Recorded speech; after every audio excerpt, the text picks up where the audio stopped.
Hi, I'm Thomas. I teach acroyoga in New York City. I want to talk today a little bit about the motor science behind balancing.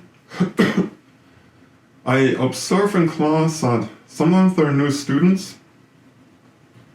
When they base someone, basing means you're the person on the ground in acroyoga and you're going to lift someone else into the air. The flyer is the person who's in the air. The flyer will go on top of the base. Let's say this are the feet of the base, right? Flyer is a bird. And the base will just kind of fall over.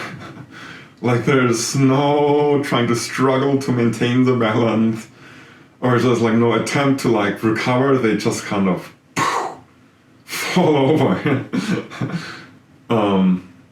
It's a little bit mystifying in the beginning.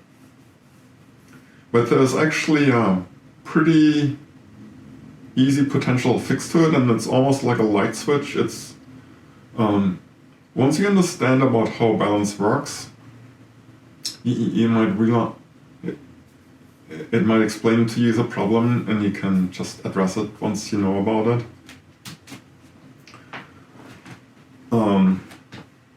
Just a little pre-work.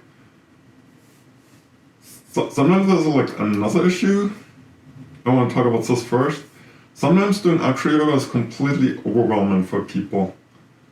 And I know, like the breathing in mind isn't even engaged anymore. It's just like, wow. And it's gonna seem super obvious if I sit here in a video and you're sitting in your armchair and you're like, why would anyone not know this? But like sometimes it has been told because it's maybe such a foreign experience and we don't use our normal thinking. Again, basis legs, flyer on top. As the flyer is falling to, that's my left side. Obviously the base has to push them more to the right. As the flyer is falling forward, the base has to push back. It's wherever the flyer is going out of your balance, as a base you have to push them in the opposite direction. And sometimes I do the thing with students where I have them lie down in front of me. I kind of cross my arms. I put my arms on their legs so they can have my weight. And I lift my feet off the ground, and then when they start falling to this side, I tell them, push me more that side. And you have to have like a little experiential learning. What does it mean to push in the opposite direction? And this is a useful exercise. But this is just to, if you run into this problem with someone or you have this problem, this is one of the things you have to troubleshoot. But let's talk about balance. It's really fascinating. Personally, for me, for a long time, for like years, I had a problem to stand on one leg, like just to raise my leg. I would fall within 3-5 seconds. And I've been to many yoga classes where we practiced this, and I never made any progress at all. And then I read a textbook on motor learning. Motor learning is how we learn movements, and it explained what happens. Here's the explanation. As humans, if you look at me, I have a very narrow base. Like my feet are pretty small compared to how tall I am. I'm pretty much like a long stick with a small base. And if you put a stick on the ground, the stick's gonna just fall in one of the directions. It's just how it's gonna work. And similarly, as a human, if I were to just freeze my body, I'm gonna start falling. A lot of times in these classes we're told to freeze or hold still, or we think we have to hold still. And here's a trick. The body actually balances by something that's called postural sway. Like a stick, we're constantly falling in one direction, but all the little muscles in our spine, our bodies, they start leaning the other way to fall in the other direction. And it's This constantly falling and directing to the other ways that's like happening in our spine and our joints. And that's what's keeping us up. If you actually completely freeze movement, we'd fall over. It's allowing these little movements to happen that's balancing us. And that's called postural sway. And there's this classroom teaching exercise that can be done is, you take some tape, put it on the wall, you can see, like visually, like let's say there's a background right under the door.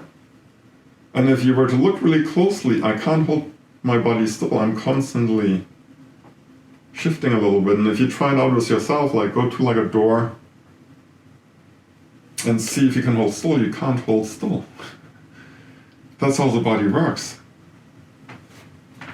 And so when I started balancing on one leg, I realized if I allow myself to move, maybe if I actually make myself move, it distracts myself from freezing, and suddenly I didn't come down anymore.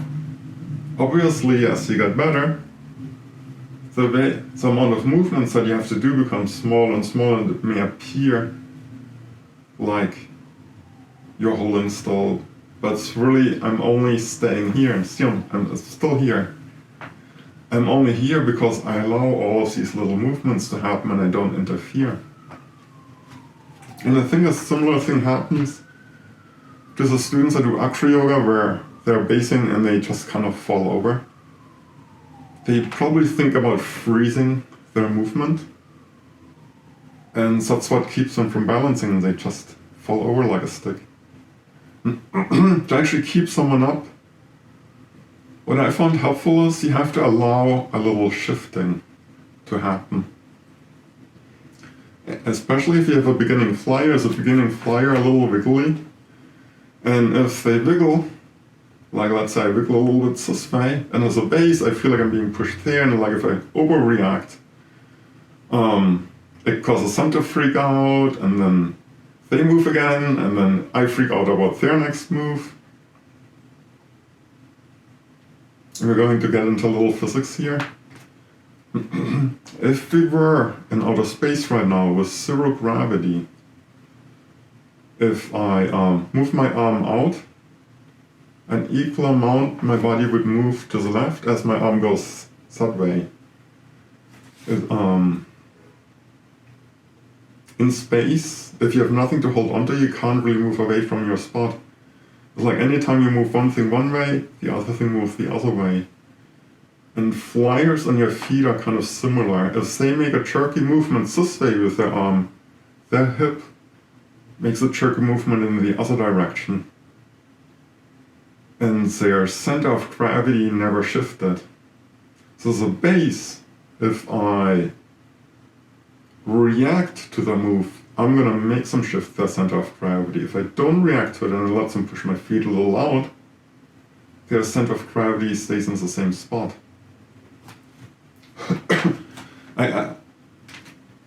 I know this might sound a little complicated. Some people who haven't had too much physics classes, they might be a little confused by the physics. I was like, okay, I have to let someone move, but like, when I let them drop if I don't move?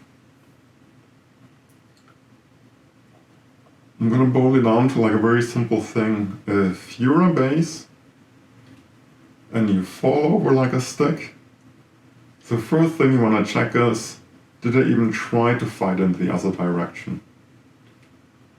The third thing is, do you freeze your body? Like, do you think you hold someone still by just tensing your muscles like crazy? Or do you allow your muscles to be relatively relaxed as much as they can be with someone on top of you? And you realize that it's okay that they're like little shifts, allows the little shifts to happen.